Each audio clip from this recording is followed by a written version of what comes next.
Canal Graça e Salvação.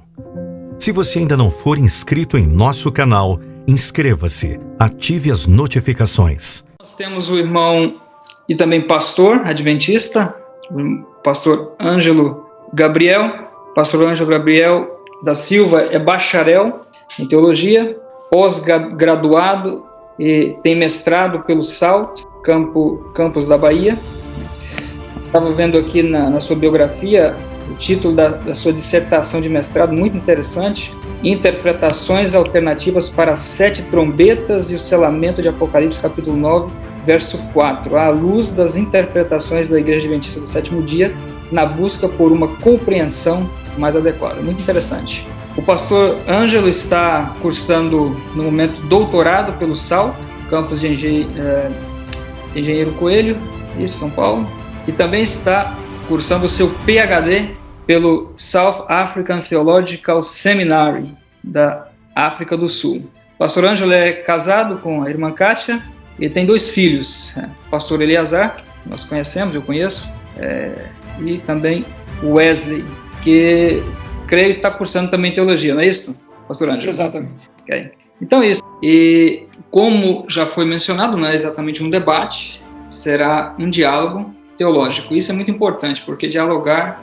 é fundamental. E iniciará então esta noite apresentando o pastor Ângelo Gabriel. Então ele terá a oportunidade de apresentar.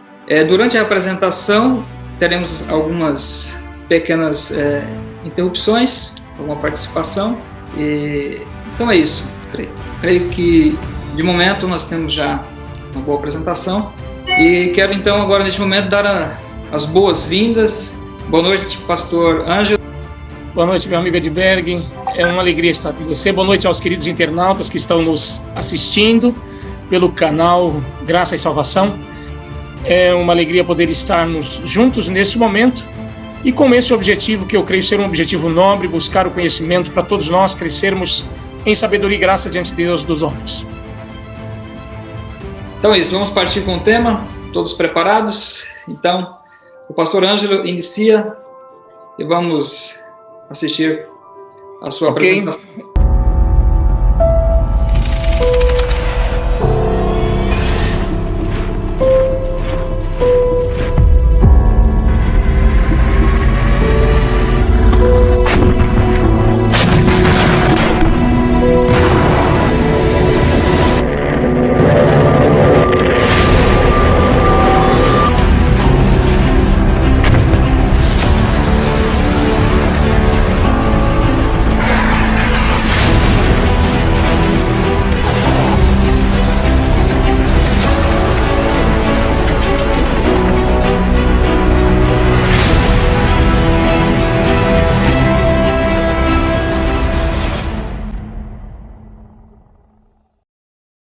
Vocês me situem no tempo, ok, Edberg? Você monitore esse aspecto do tempo aí, porque depois que eu disparo, eu não sei onde é que eu vou parar, não é verdade?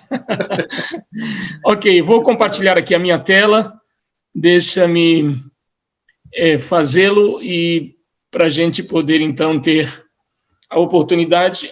O material que eu vou expor hoje, ele tem algumas pequenas nuances diferentes do que eu expus na última live que fiz com o Dr. Stêncio pelo canal dele.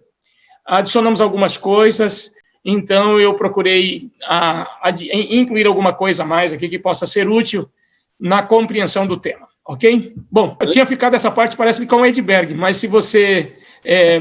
se é isso que eu estou pensando, antes do chamar o tema em si, a gente faria. Agora, se o Edberg quiser, pode fazer de lá. Isso, vamos fazer uma oração, exatamente. Eu havia me esquecido. Peço desculpa.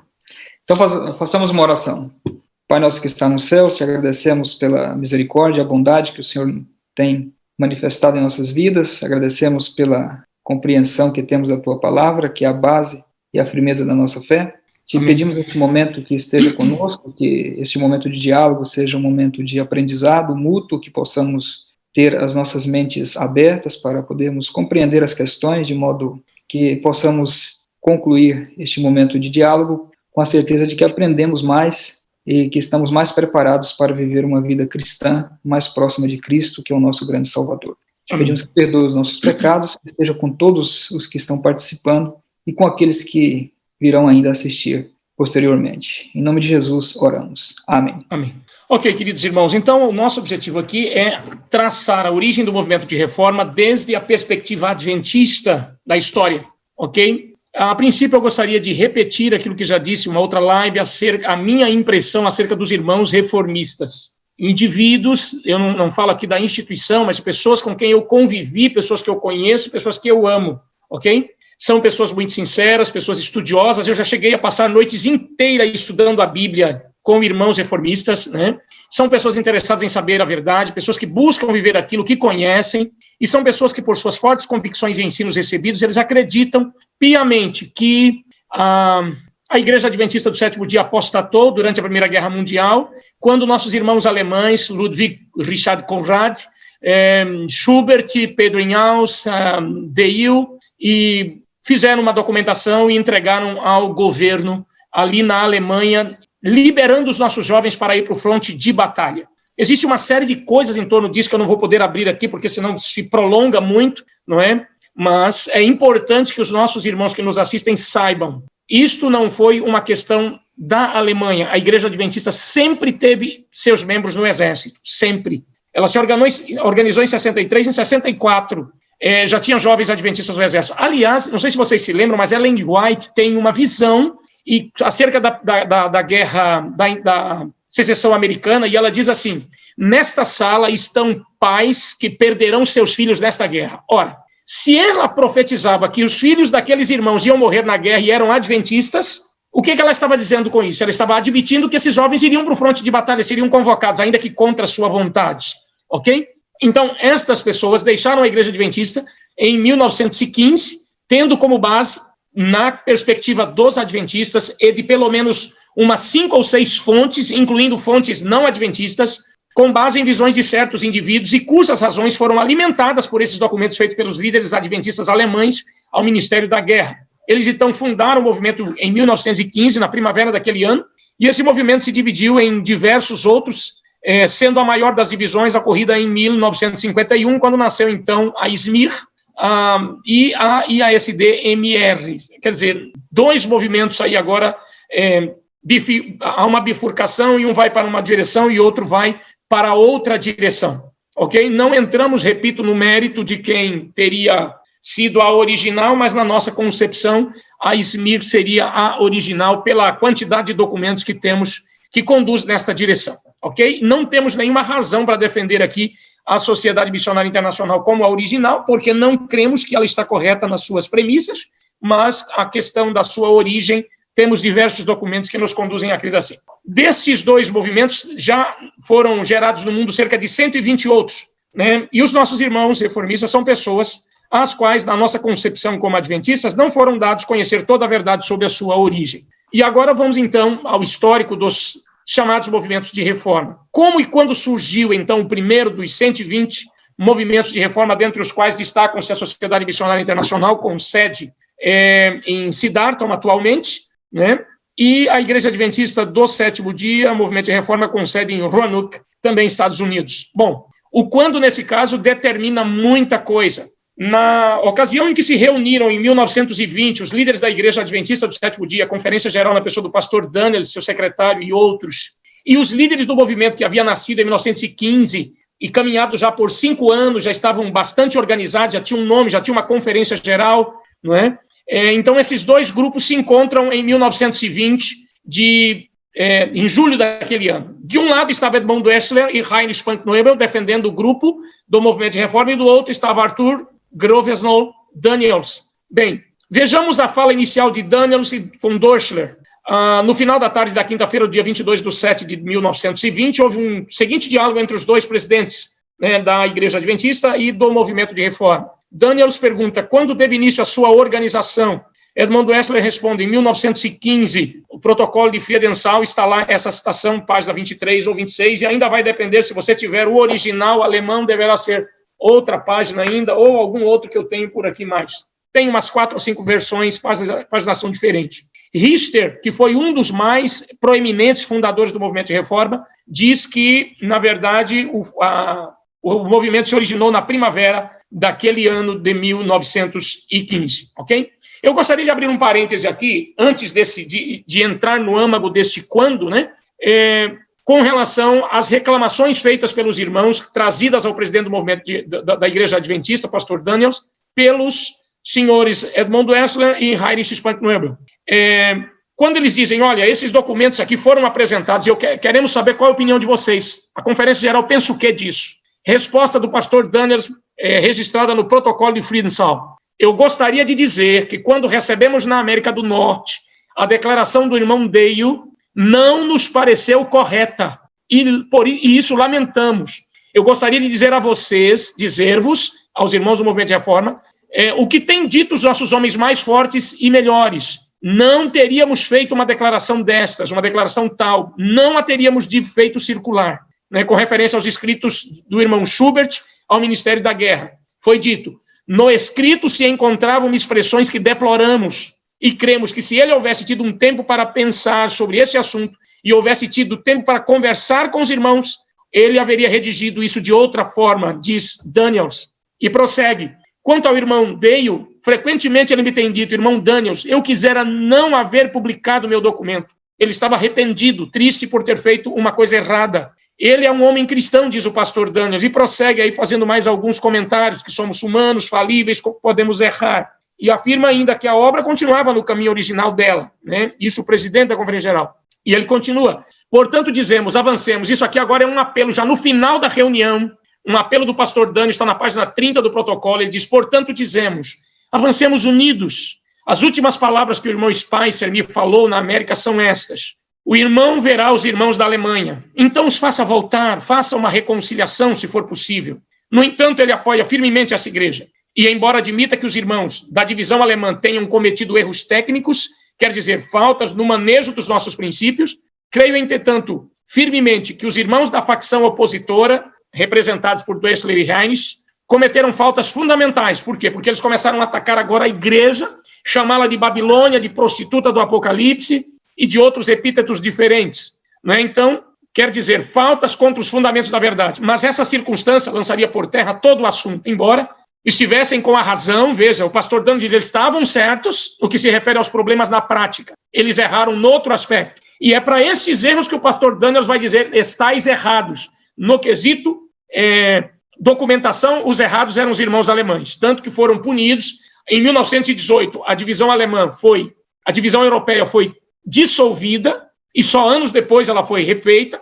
O pastor presidente daquela divisão perdeu a função, né, o Richard Conrad, tanto que depois ele se torna, ele abandona a igreja, muito chateado pela perda, e se torna, então, algum tempo depois, né, ainda tentou se salvar o ministério dele, mas ele ficou amargurado. Ele foi o único daqueles que estiveram fazendo os documentos que não aceitou, a despeito dele ter pedido perdão, ele não aceitou que tivesse cometido um erro. E isso vai levá-lo mais tarde a abandonar a igreja, ok? Mas, veja só, o pastor diz, creio que devemos elevar uma fervorosa oração antes de terminar. É para esta oração que um dos líderes do movimento de reforma vai dizer amém, e um outro líder vai ouvir dele a seguinte frase, nossos irmãos do movimento de reforma quase me bateram quando saímos da reunião, porque eu disse amém para uma oração feita pelo pastor Daniel pela reunificação.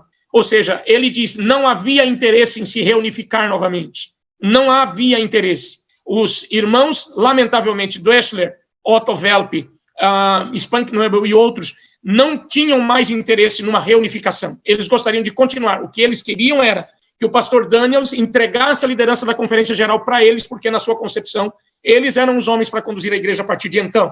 E o pastor Daniels diz, estamos aqui, temos uma grande obra a realizar, temos um grande inimigo que trata de nos destruir. Cristo é a nossa única esperança e devemos rogar-lhe que nos ajude antes de concluir. Protocolo, página 30. Na página 31 temos a resposta de Heinrich Spanknebel. Não podemos terminar a obra de Deus, ele diz, porém, ele quer fazê-lo de uma maneira maravilhosa e nele confiamos. E se aqui estamos, uns poucos, só podemos dizer, não podemos fazer outra coisa. Que Deus nos ajude. Como irmãos, não temos inimizade contra vós. Por esse motivo, desejamos separar-nos como amigos. Antes dessa frase, o pastor Daniels diz, dizei como Ruth, teu Deus é o meu Deus, o teu povo é o meu povo, fica conosco. Ele deu, então, essa resposta. Não queremos combater-vos, mas a liberdade que Deus nos deu, desejamos aproveitar para a salvação das almas. Queira Deus dar-nos graça para que, quando Jesus vier nas nuvens dos céus, ele seja nosso rei e possamos estar com ele, entrar com ele. Esse é o meu desejo para todos. Queridos, daqui a pouco vocês vão ver quem se torna Heinrich Spankneubel, mas eu tenho esperança de que esse homem tenha se arrependido, e eu acredito piamente que Deus não permitiu que ele morresse de fome e sede por acaso. Ele precisava de um tempo para se arrepender, e esse tempo ele teve até a morte. Né? Ele teve raciocínio lógico até a morte. Deve ter sido terrível. Eu já chorei muito lendo a história desse moço, porque é um ex-pastor adventista, aspirante ao ministério adventista, que terminou de uma forma trágica pelas suas escolhas. Agora, atente para esse texto da irmã White. Não espero viver muito tempo. Meu trabalho está quase terminado. Penso que não terei mais testemunhos para o nosso povo. Nossos homens de mente sólida sabem o que é bom para o crescimento e progresso da obra. Está em Review de Herald, 15 de abril de 1915, esse texto dela. E ela diz mais. Esses homens de mente sólida, quem seriam? Qual dos três, ou seriam todos três homens de mente sólida, os que dialogaram, Daniels, Doessler e Heinrich, lá em Fritzau? Sobre Daniels, diz ainda Ellen White, né? O Senhor escolheu o pastor Daniels para levar as suas responsabilidades e, por sua graça, tem prometido torná-lo capaz de fazer a obra que lhe foi confiada. Recusemos dar ouvidos às palavras de censura faladas em relação a homens sobre os quais repousam tão grandes responsabilidades. Isso está nos manuscritos e notas de Ellen G. White, página 206. Então, veja, Daniels morreu como um membro da igreja, conduziu a igreja de Deus por vários anos. Ellen White disse dele, ele é o homem certo no lugar certo. Né? Deus me disse. O que a Reforma pensa de Daniels? A despeito dele ter sido o homem que removeu os membros da Reforma lá em 1915, ou pelo menos aceitou o pedido de separação deles. Olha o livro que está aqui do lado, Cristo, Justiça Nossa. Essa é uma publicação da Igreja da Reforma. Mas este livro foi escrito por Arthur Daniels. Né? Então, quando eu frequentava a Reforma, haviam 3 livros que eu tinha na conta quase que de inspirados, né? Pela forma como eu era ensinado a ver. Um era esse daqui, né? O Cristo, Justiça Nossa. O outro era o de Uriah Smith e o outro era esse daqui, O Testemunho de Jesus. Né? E eu achava que esses livros eram até de Ellen G. White, eu não parava muito para analisar. Quando eu fui descobrir, então, é de Arthur Daniels. Então, na concepção da Reforma, Arthur Daniels é um homem de mente sólida, porque ela publica o livro dele, lê e ensina o povo a ler e estudar. Mas a história responde acerca, por exemplo, de Doessler. Quem foi Doessler após isso? Em dezembro do mesmo ano, 1920, ele deixou o movimento de reforma que ele havia fundado, né, junto com Richter e outros, e criou outro movimento de reforma na Alemanha, na Holanda, digo. Dizem que ele arrecadou valores dos membros, comprou propriedades, adquiriu uma pequena fortuna, não sei até onde isso é verdadeiro, isso é contado pelos próprios irmãos reformistas, e que ele passou a crer que era pecado casar-se, e por conta disso a sua filha fugiu e casou-se num país vizinho. Ele terminou tendo sérios problemas emocionais e terminou internado em um hospital para pessoas com problemas mentais. A pergunta é, tinha mente firme? Aparentemente não. Desses até agora só o Daniels. Com relação a Heinrich Spankneubel, você pode vê-lo aí em frente a uma foto de seu líder, Hitler. Ele se tornou o fundador do nazismo dentro dos Estados Unidos da América do Norte. Você vê ele aí nessa foto com a suástica, né? Heinrich Spankneubel, isso aqui não é uma matéria criada por mim, não. Foi de um jornal americano que eu peguei. Usando o mesmo tipo de bigode, está aqui a legenda ao lado que eu estou lendo, o mesmo tipo de bigode que seu chefe, o chanceler Adolf Hitler, localizava aqui em sua mesa na sede dos socialistas nacionais alemães em Detroit, dia 4 de abril de 1933, no estado do Michigan, essa foto. Ele está aí pousando para uma foto de frente da foto do seu líder, Adolf Hitler. Né?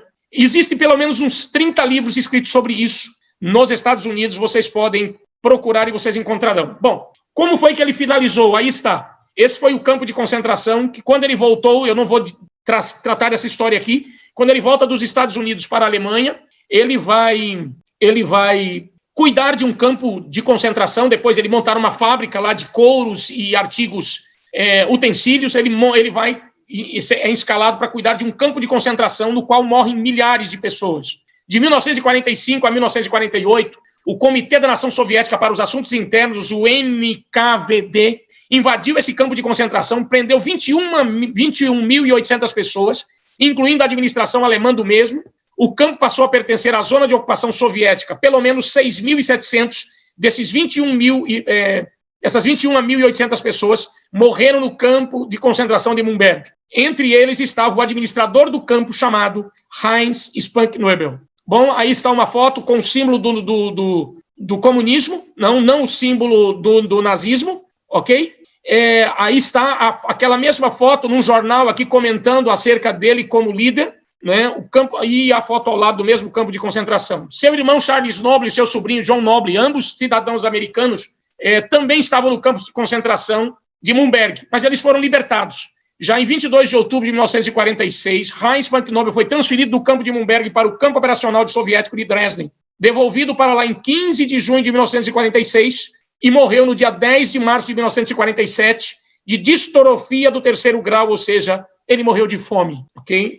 Eu pergunto, alguém que tem coragem de... Primeiro, ele foi para a guerra em 1914, lutou na guerra, violou o sábado lá, só parou de trabalhar no sábado quando Schubert intercedeu por ele, quando Schubert foi lá e pediu ao Ministério da Guerra que ele era adventista, que libertasse ele de trabalhar no sábado, né, e dessa alimentação saudável. Ele então parou de comer porco e parou de violar o sábado. Mas ele, depois disso, depois de ter lutado, cria uma igreja depois disso, por conta da questão da guerra, e finalmente, depois disso, ele vai e se torna nazista. Havia equilíbrio emocional, honestamente?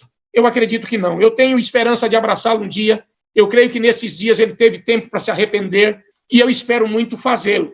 Mas eu preciso reconhecer que ele não era a pessoa habilitada para conduzir o povo de Deus. E esta minha concepção é a mesma hoje. Por isso, eu estou desenvolvendo esse trabalho. Aqui está uma foto do nome dele na lista dos que foram mortos. Eu destaquei aqui para você ver, ok? Bom, dito isto, eu espero... Interessante que eu só fiz a introdução, Edberg, já estou aqui, não é?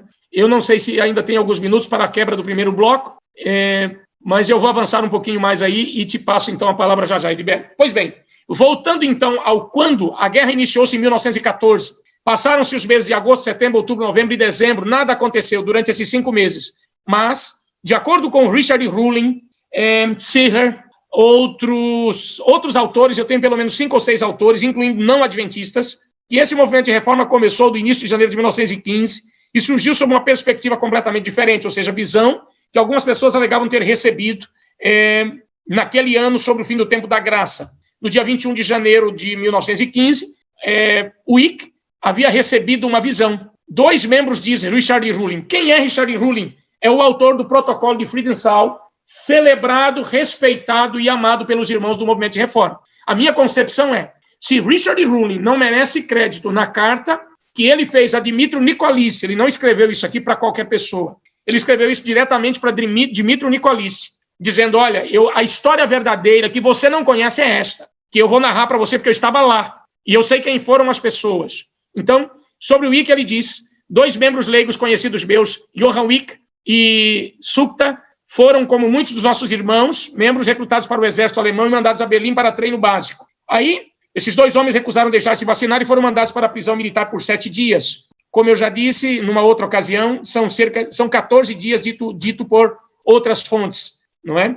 Enquanto na prisão militar, o Wick afirmou ter tido uma visão, e ele escreveu essa visão, mandou para a Casa Publicadora de Hamburgo, da Igreja Adventista, com pedido de publicação. A igreja recusou a publicação desse material. Quando esses 2 homens foram soltos da prisão, desertaram do exército, foram para Bremen, onde encontraram refúgio com o Wilhelm Richter, que era o ancião da igreja de Bremen, e então eles publicaram a sua visão. Ele coletou dinheiro ali para publicar particularmente a visão, distribuiu ela para todo mundo, e na visão dizia que antes das frutas de caroço florescerem, cerejas, ameixas e outras, na primavera, que seria abril e maio, terminaria o tempo da graça. Afirmava ter-lhe também sido mostrado que deveria relatar essa visão aos irmãos de liderança da igreja alemã, e se eles não aceitassem, então eles estariam apostatados, a igreja se tornaria Babilônia por rejeitar sua visão. Bom, essa narrativa é aceita e reproduzida por Barbas, só que ele dá ao indivíduo Johann apenas o primeiro nome, o segundo nome dele era Johann Friedrich. Numa outra ocasião, ele toma, né, apenas esse nome, mas não associa ele depois, na página 76 do mesmo livro, como sendo a mesma pessoa. Aqui ele diz o seguinte, Friedrich Wick e Adolf Sutter foram recrutados para as Forças Armadas, da mesma narrativa, recusou-se a tomar vacina, não vou ler para ganhar tempo, e eles foram presos, posteriormente, depois de sair da prisão, né, eles foram advertidos que se continuasse aqui a recusar o porte de armas e o trabalho do sábado seriam fuzilados, né, eles foram presos, depois eles foram libertados, desertaram, esconderam-se em Berlim, e finalmente eles foram apanhados, algumas semanas depois, presos e condenados a 5 anos de prisão. Depois disto, 5 dos que foram presos morreram na prisão ou logo após a libertação, e o Wick, ele não se envolveu mais com o movimento depois desses 5 anos, quando foi libertado. O próprio Wick informa que ele não era um objetor de consciência, uma vez que escreve no seu primeiro livreto que ele fora soldado desde o dia 3 de agosto de 1914 e teve que lutar. Ele diz, esse escritor usou casaco colorido desde 3 de agosto de 1914, teve que lutar, mas principalmente ter fé. Está aqui o seu escrito em alemão gótico, e essa parte vermelha ele aponta a seta dizendo exatamente isso. Paradoxalmente, quando fala do mesmo Wick, colega de Adolf Sutter, que teve as visões, Balbas não o identifica mais como um reformista, porque no texto anterior ele era um reformista, um homem maravilhoso, muito capaz. Mas, citando o mesmo evento, ele usa outro nome, não é? Usa apenas o primeiro nome, Johann Wick, e diz que ele era adventista. Membro da igreja adventista, foi preso por recusar-se a tomar vacina. Em 21 de janeiro, teve algumas visões, nas quais declararam que Deus ia mostrar o fim do tempo da graça, que viria na primavera daquele ano. Ele queria que a igreja publicasse suas visões. Como os líderes da igreja se recusassem a fazê-lo, ele publicou particularmente, enviou um exemplar a cada líder da igreja na Alemanha. Nunca pertenceu ao movimento de reforma, seu nome continua a ser usado para difamar-nos, caluniando. Citam-no como fundador do movimento de reforma. Página 76 do livro de Balbas, que eu já citei para vocês. Ele está por aqui em algum lugar, daqui a pouco eu lhes mostro. Bom, o Wick nunca se filiou ao movimento de reforma, porque quando o movimento se organizou e começou a ter filiação, ele estava preso já. Mas quem foram os continuadores dele? É muito fácil ver, não é? Por que ele não se tornou reformista? Pela razão que eu já disse, ele foi preso logo depois e não podia, então, continuar no movimento justamente por isso. Agora, se vocês prestarem atenção, a desassociação que o irmão Balbach faz entre os dois Wicks é muito ruim. É a mesma pessoa, exata e absolutamente a mesma pessoa. Mas no momento ele é chamado de reformista, um homem de Deus que estava a ponto de ser fuzilado. No outro ele era um adventista apostatado tendo visões. Não, é a mesma pessoa que na prisão teve a mesma visão. Teve a visão das frutas de caroço. Esse é o mesmo indivíduo, ok? Agora veja, com quem ele se juntou quando se separou? Quando foi solto em 1915, em fevereiro de 15. O Wick é citado no protocolo de Friedenthal pelo seguinte texto. Um homem de Berlim que foi posto na cadeia porque negou se a vacinar teve uma visão na cadeia. Quer publicá-la pela igreja, que não aceita. Ele sai da cadeia, vai para Bremen e a publica. Está na página 15 do protocolo. Quem de Bremen ajudou o Wick a publicar e distribuir sua visão? Wilhelm Richter, ancião da igreja de Bremen, que por isso foi excluído. Anos depois, em 1945, ele vai voltar para a igreja adventista. Em 1929, lá no final desse trabalho, eu vou traçar um quadro mostrando o que acontece com ele, né, em 1929. Eu espero ter tempo para isso, porque o tempo está indo embora aqui. Bom, quem de Bremen ajudou ele? Wilhelm Richter, ok? Ele é citado ainda na página, o Wick, na página 15, com o seguinte texto. O primeiro homem que já havia publicado algo, a visão, que em março de 1915 publica novas profecias e denúncias contra a igreja. Na página 22, Doestley diz que alguns dos escritos não foram publicados por eles, mas a seguir admite a maioria deles, incluindo 5 dos amigos de Wick, que também tiveram profecias acerca do movimento de reforma. Os que ele rejeita, porém, têm total ligação com os que ele aceita como sendo deles, né? Eu acho que, Edberg, você deveria, então, ter esse momento aí, não sei se seria esse o momento apropriado, e eu depois retomo mais um período para ver se eu consigo finalizar, ok? Você está com o seu som desligado, Edberg? Ok? Certo. Está bem, pastor. Eu creio que está sendo acompanhado, temos algumas pessoas acompanhando, estão comentando alguma coisa. Até o momento, os comentários estão girando em torno do conteúdo apresentado. E creio que está indo bem. Eu creio que o senhor pode continuar com a tua apresentação. Ok, então. Vamos em frente. Pois bem, como foi dito, o Wick foi para Bremen e se juntou com outro fundador do movimento de reforma chamado Wilhelm Richter, ex-ancião da igreja, porque ele foi removido em seguida. Lá, com ele consegue o dinheiro e publica a sua visão. Está aí a primeira publicação dele, intitulada Das Zeugnis des letzten Gemeinde, né? Que foi, você vai observar aqui embaixo, você vai ver um B e janeiro de 1915.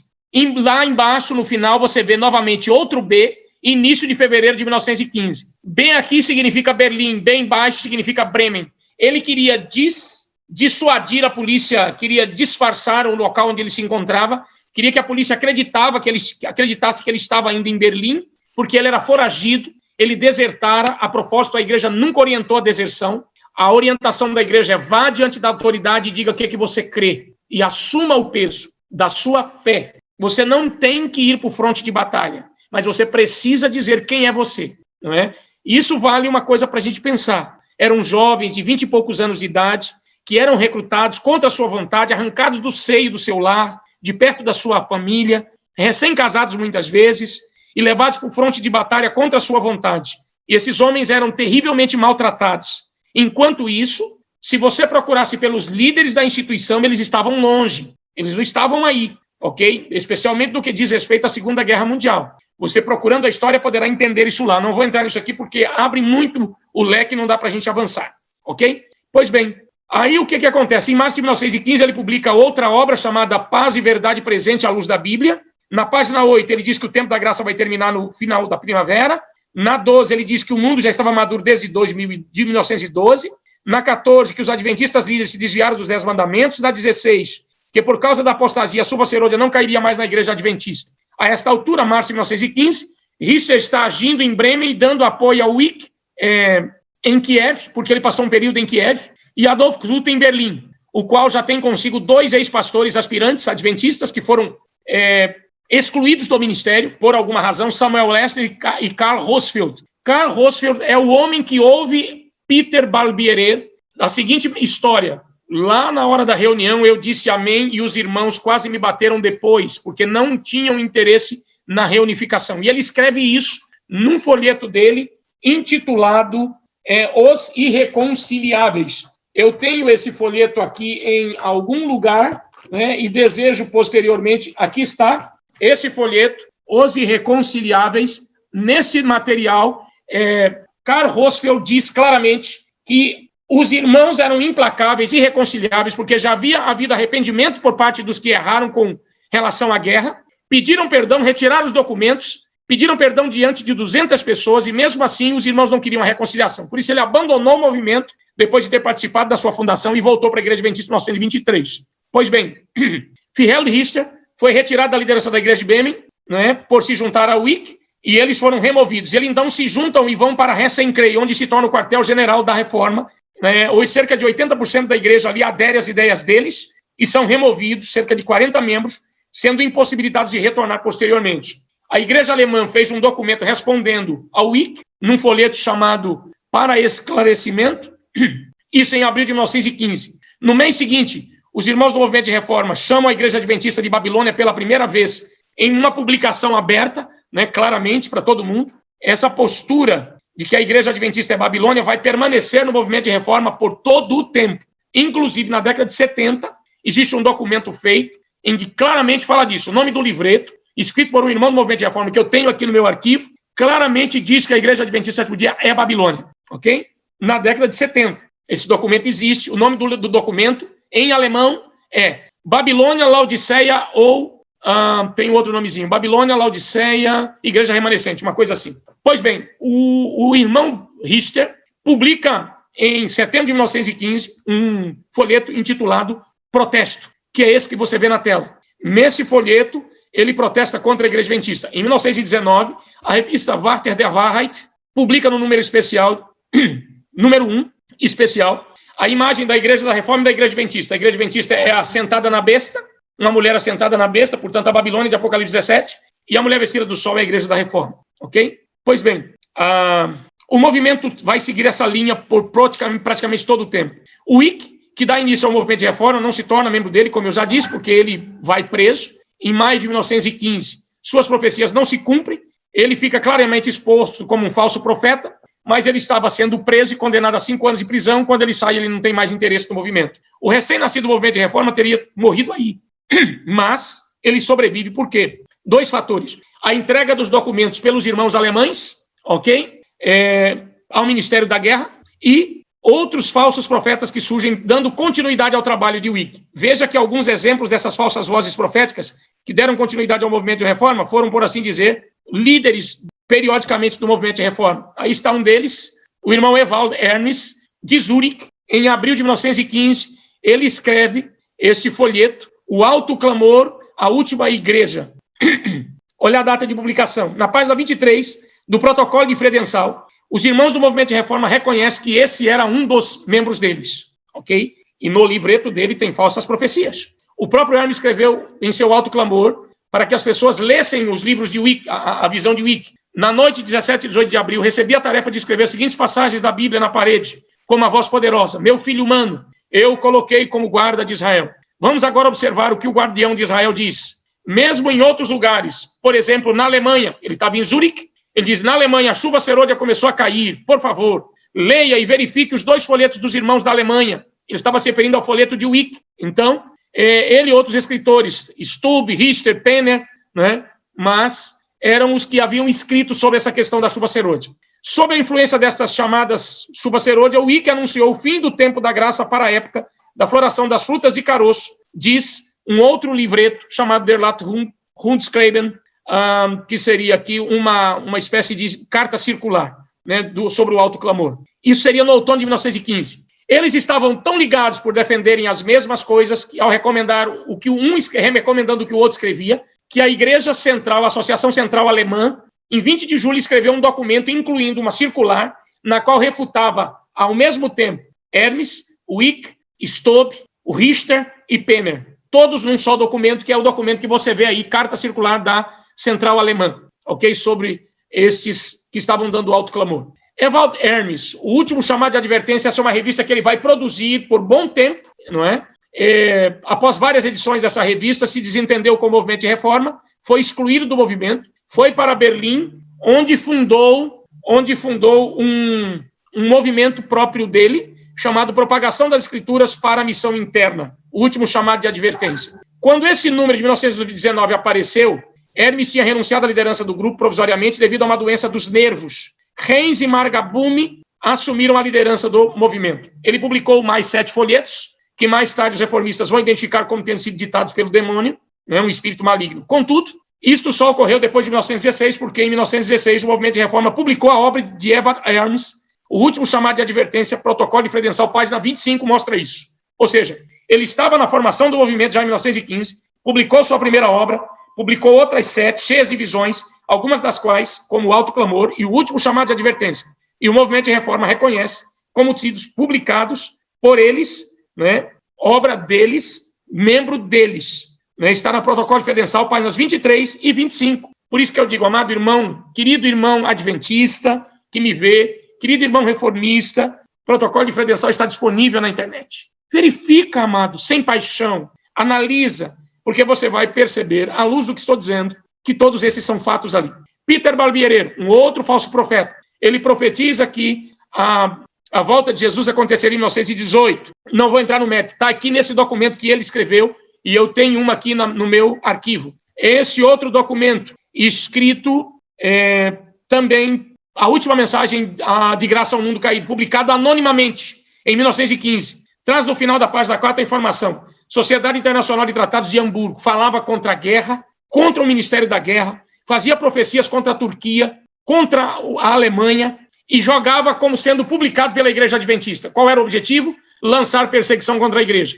A Igreja teve que fazer um documento dizendo que essa pessoa que fez isso não é do nosso povo, mas eles queriam que a Igreja fosse perseguida. Nesse escrito Sinais dos Tempos, Karl Hosfeld, que mais tarde vai voltar para a Igreja Adventista e escrever aquele outro folheto, em 1916, ele escreveu que a Primeira Guerra Mundial, predita em Daniel 4:22, terminaria em 1914, né, o tempo do início dessa Primeira Guerra Mundial. Em 1914, o Alto Clamor começou, na página 8. A Guerra Mundial terminaria com o Armagedon, os 70 anos de Daniel, profetizados, de Jeremias, aliás, profetizados, seria de 1844 a 1914. Deveria se proclamar a mensagem dos 3 anjos. E a Igreja Adventista teria tornado-se Babilônia, e a mensagem caiu, Babilônia se aplicava a ela. Está na página 25 desse folheto dele, acerca disso, ok? Esses Sinais dos Tempos. Ele foi excluído em 1918, retornou ao movimento de reforma em 1920, em Fredenção ele estava lá, mas em 23 ele volta para a Igreja Adventista quando os irmãos não quiseram mais reunificar-se. Ele identificou, inclusive, a ida dos irmãos em 1922 à Conferência Geral como mais uma investida apenas por ir. E o próprio Richter diz, eu escrevi na minha carta, Wilhelm Richter, eu escrevi na minha carta aberta, que vocês não podiam ser recebidos por Arthur Daniels. Como vocês seriam recebidos se vocês chamaram a Igreja de Babilônia? E Ellen White disse que quem chama a Igreja de Babilônia não deve ser recebido. Então vocês foram fazer o que em 22, lá em São Francisco? Ele tinha toda a razão de não os receber. E ele escreveu isso como reformista, ok?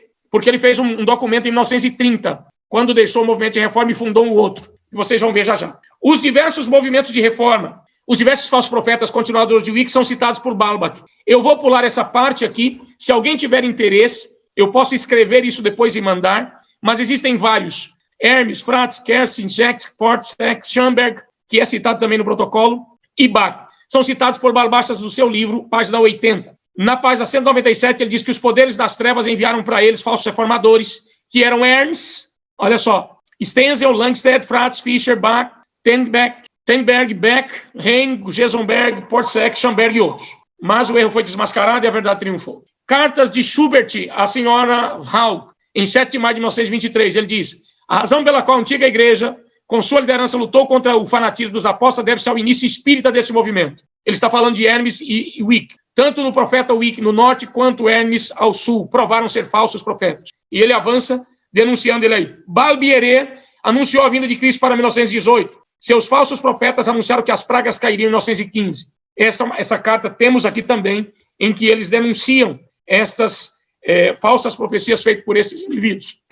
Albert Miller, presidente mundial do movimento de reforma, em sua brochura A Igreja, Fundamento da Verdade, páginas 4 e 5, diz: no entanto, devemos saber quais são as afirmações da Bíblia sobre os falsos profetas, obreiros maus, falsos apóstolos, falsos irmãos e falsos mestres. Exceto um dos irmãos que fora cofundador da reforma, como presidente mundial, pregador e ocupante de outras funções, desde os primeiros momentos do movimento de reforma, conheci pessoalmente a todos os irmãos. Conheci Ewald Hermes. Suas visões publicadas por ele em tratados, após serem examinadas mais tarde, revelaram que continham espiritualismo, ainda que muitos irmãos e irmãs tenham acreditado nele inicialmente. Ele publicou logo após 7 escritos que foram considerados ditados por um espírito maligno, o que em seguida levou a ser expulso pelos irmãos das fileiras reformistas. Veja, quem está dizendo isso aqui é um presidente mundial do movimento de reforma. Hermes publicou seu material, que foi aceito pelo movimento de reforma como sendo deles em abril de 1915. Okay? A carta de Risto está aqui, em 1949. Ele diz: eu fui um dos primeiros irmãos do movimento de reforma. É o ancião de Bremen que publicou o material de Wicca. E ele diz que em dezembro de 1945 ele tomou a decisão de se juntar à Igreja Adventista. Ele pertencia ao movimento de reforma desde o início, primavera de 1915, como pregador. Risto não foi um falso profeta, mas ajudou a publicar e distribuir as falsas visões de Hermes e de Wicca. Aí estão falsos profetas admitidos pelos representantes do movimento de reforma em Friedsal. Hermes, Stubb, Balbierer, Karl Rost e Schamberg. Está no protocolo de Friedsal e nos livros de Balbas. Falsos profetas não citados no protocolo de Friedsal, mas citados por Balbas. Eu já citei eles lá atrás, estão aí os nomes. Falsos profetas não citados no protocolo, mas que tiveram influência na origem do movimento de reforma e foram citados por Balbas, e temos acesso aos documentos que eles escreveram. Gertrude Kesting cita o Wicca o tempo todo e Hermes nas suas publicações. Fez várias profecias também. Em junho de 1916, Stenzel publica a Guerra Mundial. E ele diz: em 1º de agosto, os 4 ventos foram soltos. Página 2. No início da guerra, o resselamento começou. A Guerra Mundial dura até o fim do selamento dos 144 mil. Qualquer semelhança com as pregações de hoje é mera coincidência, não. A Turquia moverá sua capital para Jerusalém. Página 11. Continuação. Richter, como foi dito, não foi um falso profeta, mas ajudou o Wicca, a gente já sabe. Gertrude Kesting. Profetas que sabemos ter trabalhado com o movimento de reforma, mas que não foram citados no protocolo. Wilberg, está aí a seu escrito. No outono de 1915, ela anunciou o folheto Reino de Deus, uma série de coisas, condena a igreja como apostatada. A profetisa de Essen Grace, chamada Ziegler, citado por Gustav Tobler no seu livro Deus não desiste seu povo, página 30. Conclusão, querido, embora o movimento de reforma perentoriamente negue as causas como tendo sido relacionadas a falsos profetas, o que acabamos de ver desmente tudo isso. Por mais que não seja algo bom, e eu não estou aqui condenando os irmãos do movimento de reforma por negarem isso. Eu acredito que muitos nunca tiveram acesso a essas informações. Por isso eu as estou publicando.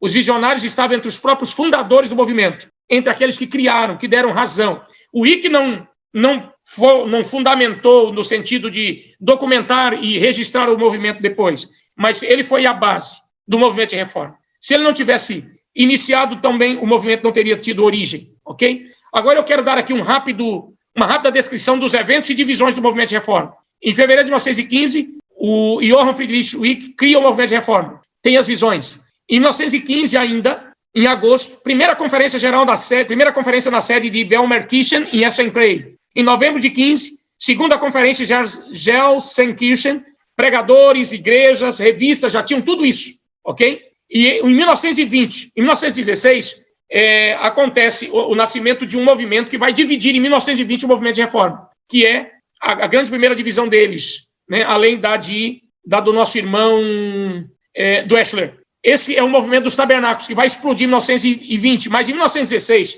Gertrude Kessler começa a ideia da criação do movimento dos tabernáculos. Diz que Deus lhe mostrou o lugar onde deveria ser criado e tal. Em 1917, Hermes se separa, Evaldo Hermes se separa e cria o chamado Missão Interna. Em 1918, tem a reunião dos ministros na cidade de Colônia. Johann Bach cria o movimento de reforma da terceira parte em fevereiro de 1919. Em 3 de fevereiro de 1919, o movimento de reforma tem a sua conferência em Erfurt.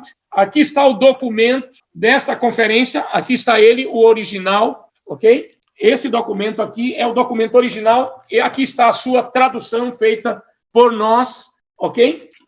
Em que eles dizem que eles tinham 1.000 membros espalhados em 80 igrejas, não é? Em 3 de fevereiro de 1919. Em 17 de fevereiro, eles mudam a sede. Eu tenho aqui o documento também da transferência da sede de Essen-Krey para Wilsburg. Aqui está o documento original, ok? Aqui está o documento original e aqui está a sua tradução, 17 de fevereiro de 1919, ok? A mudança para Wilsburg. Em abril de 1919, o primeiro número especial do Wachter der Wahrheit, Guardião da Verdade, chamando a Igreja de Babilônia.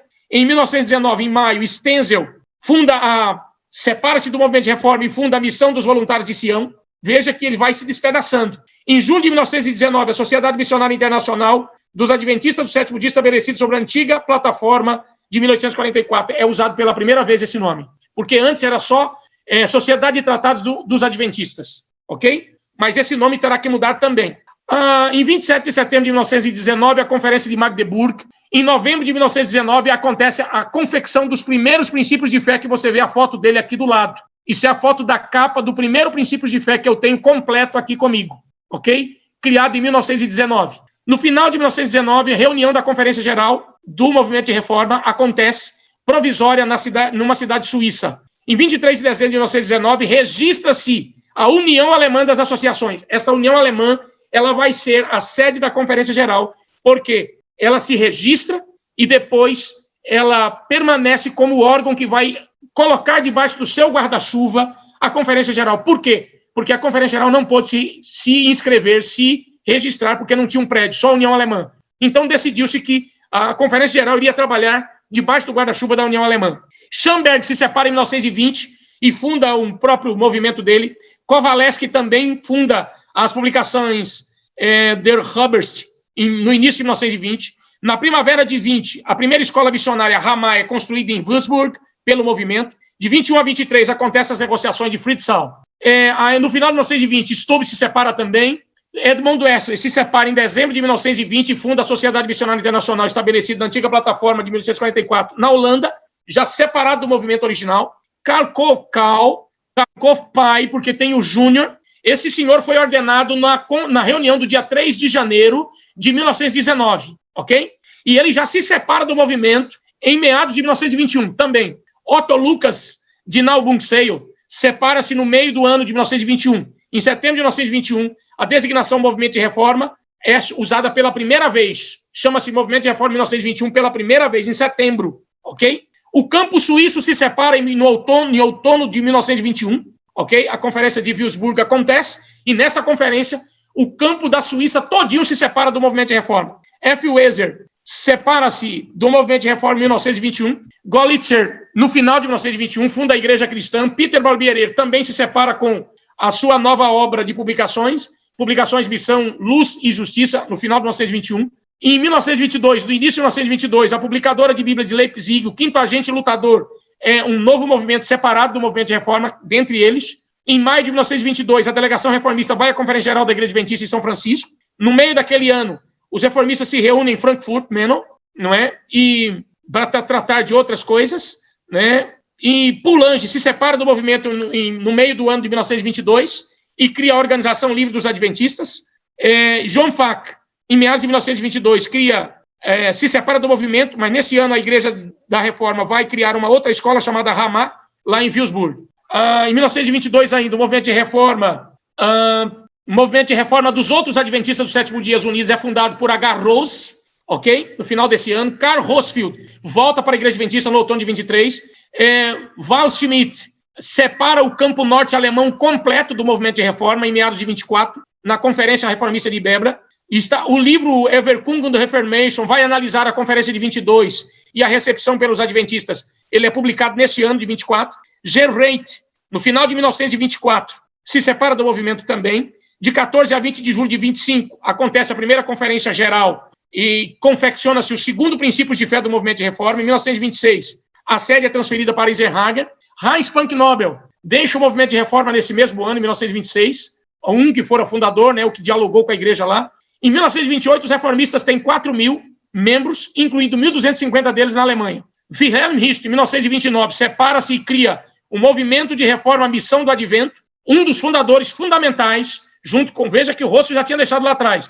Agora Spanknobel também deixa, e agora Wilhelm Hist. Wagner sai do movimento em 1930, Johann Moll, tem um outro nomezinho dele, não me lembro agora, também se separa em 1930. A União Americana se separa em 1934, sob Arthur Dwessler e Willy Otto Welp, é um irmão do Edmund Dwessler, ok? Que começa a trabalhar contra a liderança da Conferência Geral, por razões muito justas até, mas eu não vou entrar no mérito aqui porque não dá tempo. Em 29 de abril de 1936, o movimento de reforma é banido pelo Estado nazista. Muitos irmãos reformistas são forçados a ir para o fronte de batalha, e muitos lutam. Eu tenho o nome de dezenas e dezenas deles aqui, ok?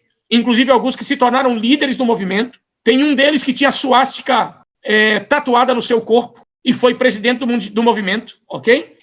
No final de 1946, Conferência de Erlangen e Solingen, e em meados de 48, tinha 5 indivíduos pleiteando a Conferência Geral. O Albert Miller, que estava interinamente, Carlos Kozel, Dmitry Nikolic, Alfred Hieck e Muscat. Kozel fica como presidente, Nikolic fica como secretário. Miller aceita resignar-se do cargo, mas Alfred Hieck e Muscat não. Na Conferência de Haia, eles se separam, um vai para Portugal e outro vai para um outro país, que eu não me lembro aqui agora, e funda outros movimentos. Divide o movimento de reforma em Portugal e naquele país. Em 8 de maio de 49, transfere-se a sede para os Estados Unidos. Essa transferência aqui tem uma história muito interessante por trás, não dá para trabalhar hoje. E em 49, a Escola Missionária de Spille é fundada e vai se tornar um problema. Pois bem, Adam Sack, Richard e Rafael se separam do movimento em 1950. Eles se tornam como o Serviço de Inteligência da Conferência Geral.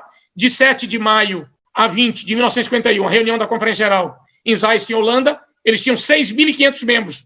Aí racha o movimento no meio.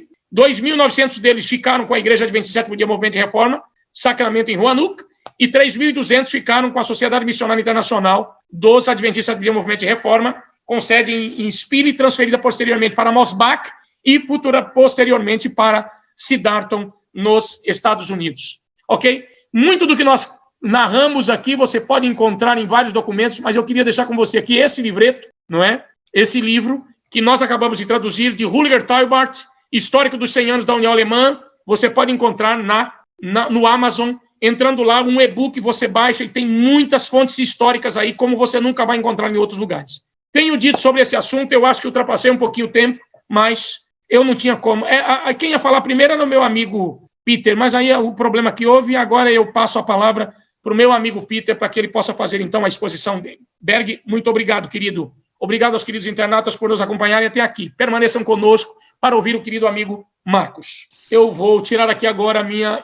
Muito bem, agradecemos a apresentação do pastor Ângelo. Creio que existem muitos dados históricos aí que foram abreviados, mas ficou claro aquilo que ele havia intenção de apresentar. A primeira pergunta que eu tenho aqui é uma pergunta, neste caso, endereçada para o pastor Ângelo. Pastor Ângelo, o senhor afirmou que o movimento de reforma surgiu apenas em 1915 e que até então, por causa da guerra, nenhuma manifestação ou protesto foi feita por cerca de 5 meses depois da guerra. Existe uma publicação oficial da Igreja Adventista onde a mesma contradiz a sua afirmação da seguinte maneira: através dos anos, desde a separação em 1914, os Adventistas da Reforma, página tal. Ele dá aqui a citação vou abrir as aspas, né? A declaração é essa: através dos anos, abre aspas, através dos anos, desde a separação em 1914, fecha aspas, né? Então ele dá como uma fonte de um livro, Adventistas da Reforma, página 42, Casa Publicadora Brasileira. Só para afirmar que surge em 1914, né? Ou a separação em 1914. Um outro aqui... para confirmar o que ele está dizendo, é bom, abre aspas, é bom comparar a imparcialidade com que este assunto foi tratado pelos pioneiros, com a violenta e inflexível posição tomada pelos protestadores da Europa em 1914. Do mesmo livro, a citação do mesmo livro. Né? Então, voltando à pergunta que ele faz, sim, ele faz esse comentário, apresenta esses dados. Agora a pergunta, né? Pergunta longa. Ao pastor Ângelo, o senhor afirmou uma coisa e a igreja da qual o senhor é membro afirma outra. No caso, ele está citando essa literatura. Uhum. Mostrando que o movimento de reforma surgiu em 1914 com protestos por parte dos reformistas devido à questão da guerra, e não em 1915, como o senhor afirmou na live. Como o senhor explica essas suas afirmações contradizendo a literatura revisada oficial de sua própria igreja? Essa é a pergunta dele. Muito, muito simples. Do mesmo jeito que hoje de manhã você falou do nascer do sol e à noite falou do pôr do sol. O detalhe é, o movimento de reforma sempre fez a afirmação de que eles nasceram em 14, apesar de que documentalmente, se você entrar, por exemplo, no site da Sociedade Missionária Internacional, está lá, 1915. Se você pega a literatura do fundador da reforma, que é Wilhelm Richter, ele diz primavera de 1915. Se você pergunta, Edmund Weschler, quando começou sua organização? 1915. Ok. Agora, o movimento de reforma não pode apresentar ninguém removido da igreja até março de 1915. Só vai acontecer por causa das falsas visões de Wick. E os primeiros membros removidos é da igreja de Hessen-Krei, Bremen, Dresden, onde a coisa complica-se, entende? Agora, até hoje a gente fala movimento de reforma de 1914, mas não é de 14. Se eles em 14 não nasceram, eles só vão se organizar, eles só vão nascer, na verdade, na primavera de 1915. Quem diz isso é o fundador, Wilhelm Richter. Eu acho que qualquer historiador adventista que tenha escrito, ele está utilizando essa terminologia nesse sentido genérico. A gente se refere à reforma como movimento de 14, mas não sabemos que não é de 14. Isso era uma coisa para ser corrigido até ao longo da história. Porque se os próprios reformistas afirmam que o seu movimento nasce em 1915, como é que a gente pode continuar utilizando essa terminologia 1914? Por que 1914? A guerra nasceu em 14, mas onde é que estava o fundador do movimento de reforma que conversou com Arthur Daniels em 1920? Ele estava na guerra, no fronte de batalha, violando o sábado, comendo carne de porco. Como eu citei o caso do nosso irmão Heinrich Spanknobel. Entende? E o próprio Edmund Weschler. Então, não há uma base sólida. Quando se toma, por exemplo, agora senta com Helmut Kramer, que provavelmente é a pessoa que escreveu, que ele está citando o livro, pergunta, Kramer, você está dizendo aqui 1914, você está dizendo porque nasceu em 14 ou você está consciente de que a data é diferente? Ele vai explicar por quê. Pastor, você falou que o sol se põe, mas você não sabe que o sol não se põe? Eu sei que o sol não se põe, é a terra que gira, mas a gente acostumou a falar isso. O motivo é só esse. Não tem nada de histórico nesta afirmação. É apenas uma afirmação genérica, generalizada. Ok? Correto. Então, se entenderia como uma espécie de... Isso. Exatamente. É uma espécie de descrição retórica. Muito bem, a pergunta aqui é muito interessante. A posição tomada pelos líderes alemães quanto à guerra era correta? A segunda parte da pergunta, foi uma decisão apoiada pela Conferência Geral na época? Resposta, não para as duas perguntas. Arthur Daniels, eu abri justamente com a fala do pastor Arthur Daniels. A posição alemã estava errada. Terminantemente errada. Por quê? Veja só, embora a igreja adventista não condene, porque se as pessoas conhecem a história da igreja, a igreja adventista foi organizada no fragor da Guerra da Secessão. E nós tínhamos jovens do exército. Eu tenho cartas deles aqui, ó. Olha isso aqui. Isso aqui é uma carta de um jovem adventista no exército dos Estados Unidos. Ele narra, dá pena você ver. Ele diz, eu vim para cá, disseram que eu ia trabalhar no hospital, e agora eu estou no fronte de batalha. Eles estão me maltratando, dá pena de ver. Manda para mim literatura, pelo menos para eu entregar para os soldados. Entende? Isso é guerra da secessão. Entende? Então, veja. Desde o seu começo, a Igreja Adventista tratou com misericórdia quem era convocado à força para o exército. Ninguém era punido, ninguém era removido. Agora, se o indivíduo se voluntariava, como se voluntariaram dois, um indivíduo chamado Bates e um outro, que eu me esqueço agora o nome, os dois, Hiram Bates e o outro, os dois foram removidos da igreja, porque eles chegaram lá e se voluntariaram para o exército. Mas os que iam à força, a igreja não punia. O erro da Alemanha qual foi? Foi liberar, entregar os nossos jovens, dizer que não tinha problema, que podiam batalhar, inclusive no sábado. Não, nós somos não combatentes. O documento assinado pela igreja em 64, 1864, 65, era de não combatência, entende? Agora, o pastor Tiago White, na década de 60, lá, em 1860, ele fez um trabalho para cuidar dos jovens adventistas que estavam no exército. E eu tenho o nome deles aqui. E não era um ou dois, eram muitos. Não é? Aliás, com relação a isso, a Igreja da Reforma deveria pensar, porque, por exemplo, esta carta aqui,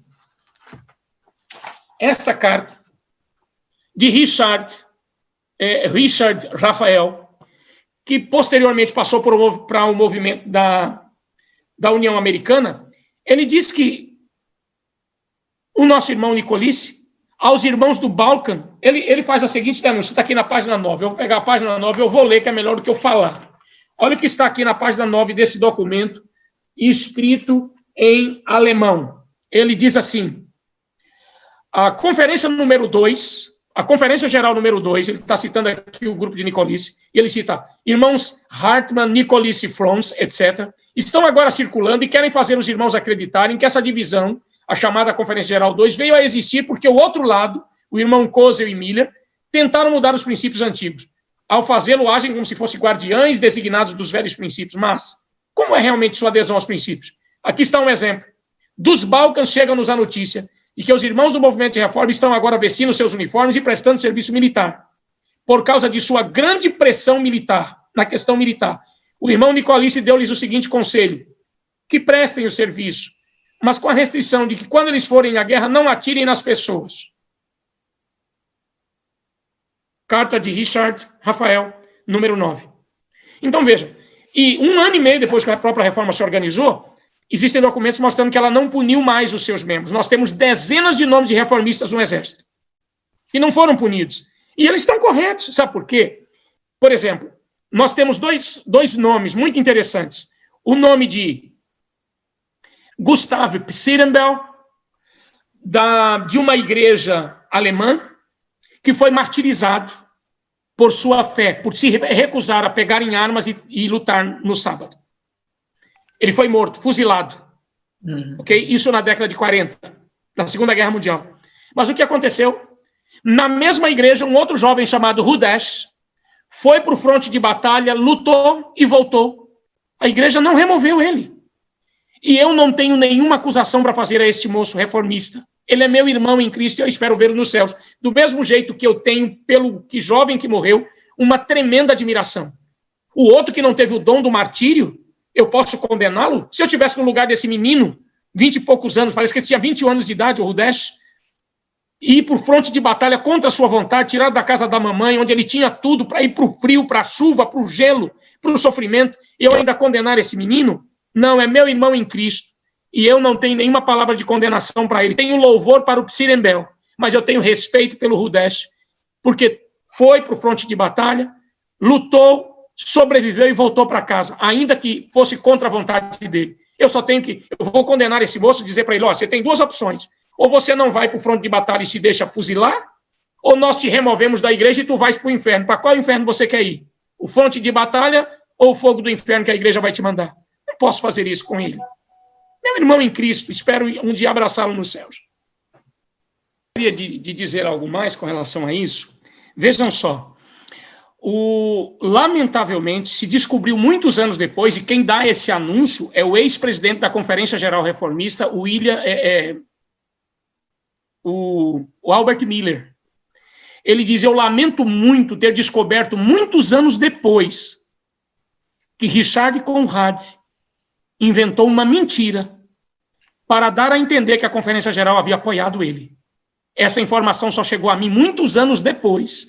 Ele relata isso numa das suas cartas. O que Conrad fez? Quando ele foi a Loma Linda, ele recebeu um peremptório não. O que você fez foi errado.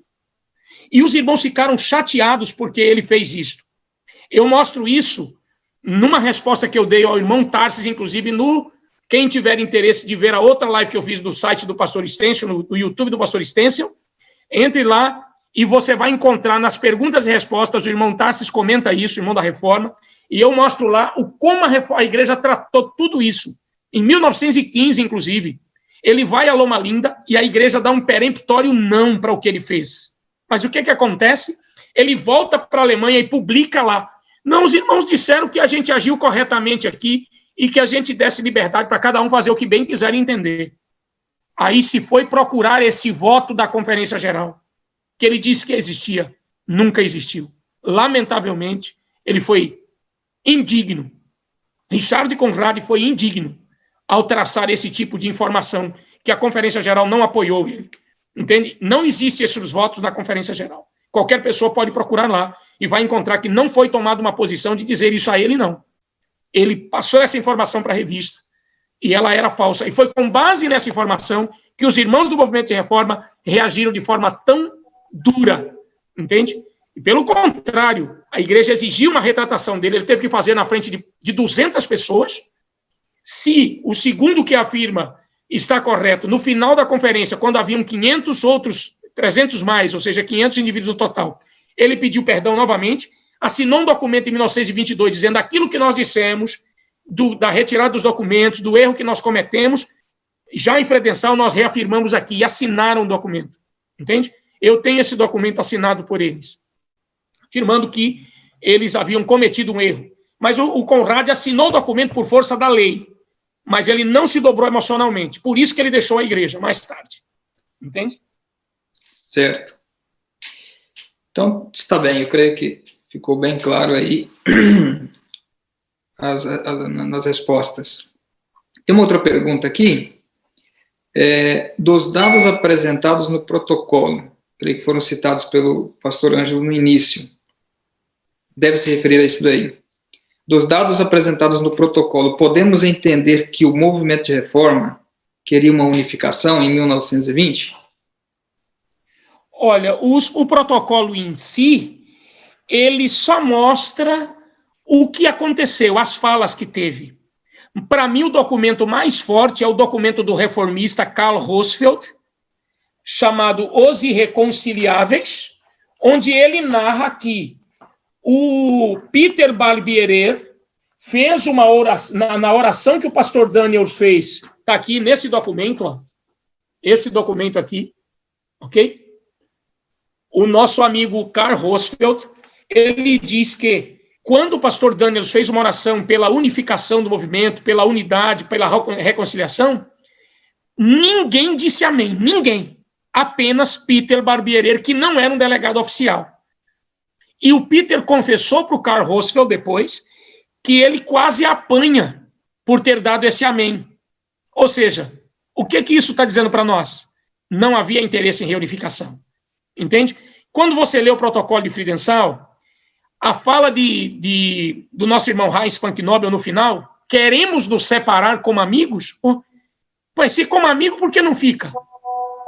Não, houve erro, houve pedido de perdão, a partir de agora a coisa será diferente? Sim, mas o detalhe é, quando você lê a literatura reformista, eles acreditavam o seguinte, a igreja apostatou, estamos dispostos, mas se forem eleitos novos homens, e que esses homens sejamos nós. A literatura reformista da época diz mais ou menos isso. Certo. Eu falo algo mais sobre isso.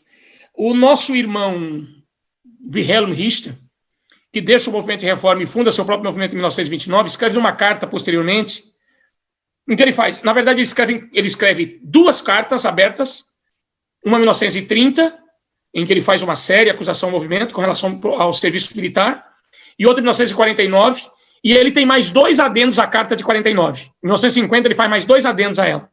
E nas suas cartas ele faz um comentário sobre isso, e ele diz, irmãos, eu falei para vocês, eu estava na conferência de 1920, em Friedensal, Eu estava lá.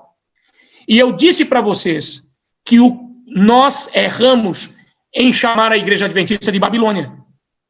Se a igreja era Babilônia, a gente chama ela de Babilônia. E Ellen White diz que se alguém chama a igreja de Babilônia, ele está trabalhando em operação conjunta com Satanás. E ele não deve ser recebido. Como é que nós poderíamos ser recebidos lá em 1922? Se de 1920 até 1922 nós continuamos chamando a igreja de Babilônia. Por que nós queríamos nos unir à Babilônia? Então não havia disposição verdadeira de unificação, porque como é que eu digo que você é Babilônia e eu quero me unir a você? Quando a gente sabe que Babilônia é uma representação diabólica. Não dá para dizer que você é Babilônia e dizer eu quero me unir a você. Qual era a intenção real transmitida por estes historiadores reformistas que comentam essa ida em 22 a São Francisco? Não havia interesse de unificação, assim como em Friedenthal também não. O que havia era o desejo de expor o problema, lançar as dúvidas na mente dos componentes da Conferência Geral. Em 57, a Carta de Nicolis tem o mesmo princípio, a mesma função, para provocá-los a se tornar membros do seu grupo, e mais nada. E a prova vem depois. O Everkundung der Reformation é escrito para comentar, e apenas para comentar a Conferência de 1922, e usar como pretexto. Tem mais perguntas? Tem mais duas perguntas que praticamente pode se tornar uma, né? Porque envolve o mesmo ponto. Que eu creio que é mais direcionada para o pastor Ângelo. Com relação ao Johann Wick, que diz assim... Esse homem é um problema. O Johann Wick exerceu alguma influência em pioneiros do movimento de reforma? Mas também acho que se conecta também com aquilo que apresentou o Peter. Veja, e a outra pergunta seria a segunda parte dessa mesma pergunta, né? O Wick foi o único profeta no meio reformista? No caso, porque eu vi que foi citado por você, eu acho que alguma coisa lá de outros profetas, né? Veja só. Na minha exposição, eu mostrei com muita clareza em documentos, farturas de documentos, que, embora o Wick não tenha sido o fundador, não tenha sido o organizador do movimento, o alicerce do movimento nasce com ele. Por quê? Ele foge da prisão deserta do exército, vai para Bremen, publica sua falsa visão com a ajuda do ancião da igreja de Bremen, que é excluído, que é Wilhelm Richter, e Wilhelm Richter distribui a visão dele, e depois distribui a de Ewald Hermes, que é reconhecido como um dos membros do movimento, que posteriormente o abandona, como eu mostrei aí naqueles gráficos no final. E aí tem Peter Balbierer, que também era falso profeta, entende? Tem Karl Rosfeld, que também escreve falsas profecias, e tem vários outros, e todos eles estão conectados com Wilhelm Richter, com o Johann Friedrich Wick. O nome dele é Wieck mesmo, mas se pronuncia Wick por causa do alemão. Mas veja, então o que acontece? Isso acontece assim claramente, está todo mundo, um citando ele. Gertrude Kess cita Wick, Ewald Hermes cita Wick, e Ewald Hermes era um dos reformistas. E quem distribuiu o material de Wick? Wilhelm Richter, fundador do movimento. Foi ele quem originou o movimento, entende? Então não tem como negar, não existe como, é algo impossível desassociar esses indivíduos do movimento de reforma. A despeito dele nunca ter se tornado um membro oficial, porque ele foi para a cadeia logo em seguida. Certo. No caso, ele eu acho que respondi as duas perguntas aí. Se ele foi o único profeta no meio reformista naquele período. Já está respondido aí. Lamentavelmente, existiram mais uns 10 ou 15. Uhum. O caso do Ewald Hermes, para mim, é o mais grave. Por quê? Porque ele fez várias falsas profecias, e mais tarde o próprio movimento de reforma identificou ele como sendo um indivíduo que recebia visões do demônio. E é aí que ele se desvencilha do movimento, né, em 1916, final de 1916, e funda seu próprio movimento. E depois ele enlouquece e passa a liderança do movimento para aquelas duas pessoas que eu citei lá. Comigo aqui as perguntas foram essas. Ok, eu gostaria de aproveitar para ressaltar aquele detalhe do nome. Ó. Olha aqui. Meu amigo que morreu em fevereiro agora, pastor Antônio Dourado, escreveu esse livro aqui, E olha qual é o título do livro. Aos Adventistas da Reforma de 1914. Mas eu conversei com o Antônio Dourado várias vezes. Pastor Antônio Dourado, por que o senhor colocou esse título? Eu disse, porque se eu colocasse aos Adventistas da Reforma de 1915, os irmãos da Reforma iam dizer que não era eles. Eu disse, agora eu entendi. Entende? Então, veja, por que ele colocou esse título, aos Adventistas da Reforma de 14? E esse livro está, inclusive, eu devo receber uma quantidade, porque ele faleceu, mas deixou todos os livros dele para mim, e eles estão vindo, o seu genro está mandando para mim, e quando chegar eu terei disponibilidade para mandar para uma ou outra pessoa que queira conhecer, além desse que eu anunciei aí no meu PowerPoint, que você encontra no Amazon, né? Esse que eu traduzi do pastor Hulliger Teubart, tem esse daqui, que é talvez o material mais completo sobre o movimento de reforma, além do material do Taubert, okay? No Brasil, na visão adventista, ok? Certo. Respeito à visão reformista, mas esse aqui é a visão adventista. Certo. Um outro livro importante para se conhecer é esse daqui, chamado de A Mão de Deus na Sua Obra e na Direção do Seu Povo, com o apelido de O Livro do Pecado. Existem umas 3 ou 4 versões dele por aí. Esse daqui é a versão reformista, e eu tenho outra aqui que é a versão adventista, porque o autor, a pessoa que comprou os direitos autorais dele, na ocasião, de Alphonse Balbach, comprou na mão do Alphonse Balbach, ele colocou um índice remissivo aqui que tem muitas informações interessantes, então considero eles dois muito importantes, ok? Só queria mostrar esse material. Certo, pastor. Uma última pergunta que apareceu aqui, esta veio direto aqui no chat, não foi mandada para mim no meu WhatsApp.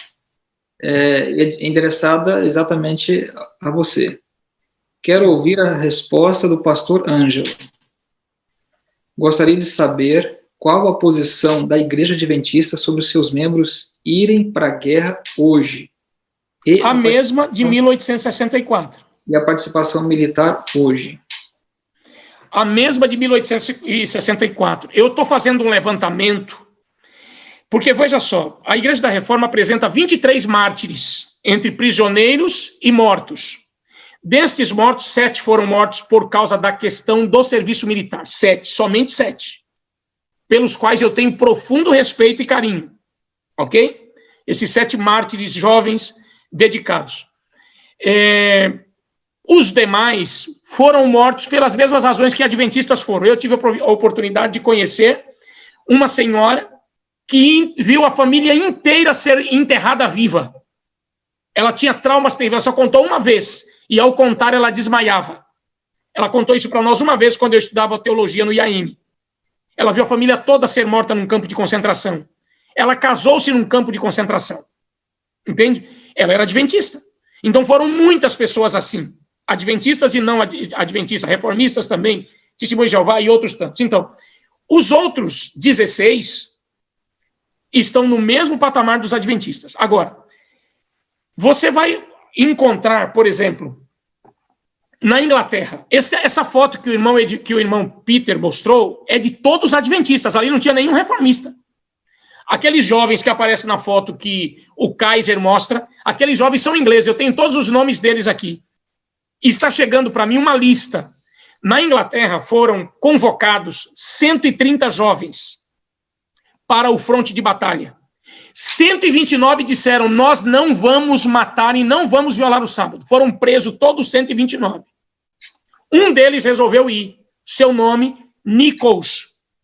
E.W. Nichols. Tenho profundo respeito por esse jovem, que não teve coragem de enfrentar a cadeia. Você sabe qual era o lema deles? A cadeia tem que ser muito pior do que a trincheira. Não pode ser melhor. Eles eram torturados. Eles sofriam coisas horríveis na cadeia. Entende? Eram massacrados ali. Então, o lema era tornar a situação deles muito pior na cadeia do que se tivesse no fronte de batalha. Então, veja, a Igreja Adventista mantém hoje o mesmo princípio. Não combatência. Agora, os nossos jovens são orientados a irem como padioleiros, como movimento de reforma também. Não é? Por exemplo, o filho de Lavric prestou serviço militar como enfermeiro padioleiro. Eu tenho a carta de Lavric aqui dizendo isso. Não é? Agora, O próprio movimento de reforma, vocês sabem que na Romênia a questão é bem complicada. Na Iugoslávia, em 1950, tinha 17 jovens reformistas do exército. Eu tenho todos esses relatos. Agora, qual é a posição da Igreja Adventista com esses que são convocados? A mesma de 1864. Vá como não combatente. Mas se o indivíduo for forçado a ir para o fronte de batalha e ele pegar em armas, a igreja não vai perguntar para ele o que você fez quando você estava lá. Não vai perguntar. Isso não é da conta da igreja. É entre a consciência dele e Deus. Nós não temos o direito de colocar uma pessoa numa situação terrível dessas. Você deu algum tiro? Dei. Então nós vamos excluir você e tu vais para o inferno. Isso é falta de amor cristão. A pobre pessoa já tem trauma. Você sabe o que é uma enfermidade chamada neurose de guerra? É aquela enfermidade que o indivíduo adquire quando vai para o fronte de batalha. E ele volta para a cama e ele está deitado e de repente ele dá um pulo porque ele tá vendo bala sair de todo lado, coitado. A igreja não pode fazer isso com a pessoa. Tem que ter amor, misericórdia com esse irmão que não teve coragem de ser preso pelo evangelho e foi para o fronte de batalha. A igreja vai orientar que o indivíduo faça exatamente o que ela sempre fez. Não combatente, leva um documento, mas você sabe o que fizeram com os documentos de não combatente dos nossos jovens? Rasgaram no rosto deles, jogaram, pisaram no chão. Você vai fazer ou vai morrer? Você quer escolher o quê? Pastor Tiago White aconselhou. Ninguém deve fazer isso. Vocês acham que vocês estão loucos de entrar numa queda de braço com tio Sam e ser fuzilado? Se alguém tiver coragem para fazer, que faça. Eu não vou fazer. E isso está lá no The Nation, um artigo escrito pelo pastor Tiago White. E quando Ellen White foi questionada, olha, os nossos jovens na Europa estão sendo ameaçados de fuzilamento. A senhora acha, mamãe, que eles devem ser fuzilados, entregar-se ao fuzilamento e morrer? Não acho. Acho que eles devem permanecer firmes enquanto o tempo durar. Alguns entendem que esse firme é morra. O tempo durar não quer dizer morra. Não. A concepção da profetisa é outra. Como é que Ellen White reagiu quando os jovens foram para o treinamento lá na Suíça? Oremos por nossos jovens, que eles sejam soldados da cruz de Cristo. E eu faço o seguinte, eu vou publicar um livreto com o testemunho. Eu já estou em 38 páginas de testemunhos de jovens adventistas que foram convocados, que não aceitaram lutar, foram presos, foram martirizados, são centenas e centenas. E eu vou publicar as suas cartas, chamadas Cartas do Fronte de Batalha, para que os irmãos possam ler e olhar para essas pessoas com muito respeito. Eu os vejo com muito respeito. Eu não sei se nós hoje teríamos coragem de fazer. E muitos daqueles que queriam que eles fossem para o fronte de batalha seriam os primeiros a fugir, como a própria Ellen White diz, não é? Então é isso, meus amigos. É o seguinte, eu achei legal aqui porque as perguntas foram a parte, eu digo assim, não que não tenha sido interessante as apresentações, mas a coisa ficou mais interessante com as perguntas. E eu creio que nesse clima de diálogo que vocês fizeram, eu achei muito produtivo. Eu creio que esse é o clima ideal para se debater as ideias, o espírito cristão, de aproximação e de interesse de expor os lados sem o ataque pessoal, né? Isso é muito bonito. E essa parte das perguntas fica muito interessante, porque são as perguntas que motivam a nossa inteligência a funcionar em modo veloz, rápido e mais produtivo ainda. Então, assim, eu creio que num futuro próximo, vocês podem fazer uma live de perguntas e respostas nesse sentido aqui. Sim. Creio que ficaria bom, porque eu vejo que tem mais perguntas aqui, o tempo não nos permite, né? E eu creio que no futuro se pode fazer alguma coisa nesse sentido. Lógico, não sou o dono do canal, é só uma sugestão que eu estou dando, né? Eu quero agradecer a você, Edberto, especialmente, por ter ficado conosco até esse horário, e para você aí isso deve estar muito complicado. Quero agradecer aos irmãos que estiveram conosco durante todo esse período e agradecer ao Marcos pelo convite. Eu confesso que foi um convite inusitado para mim, né?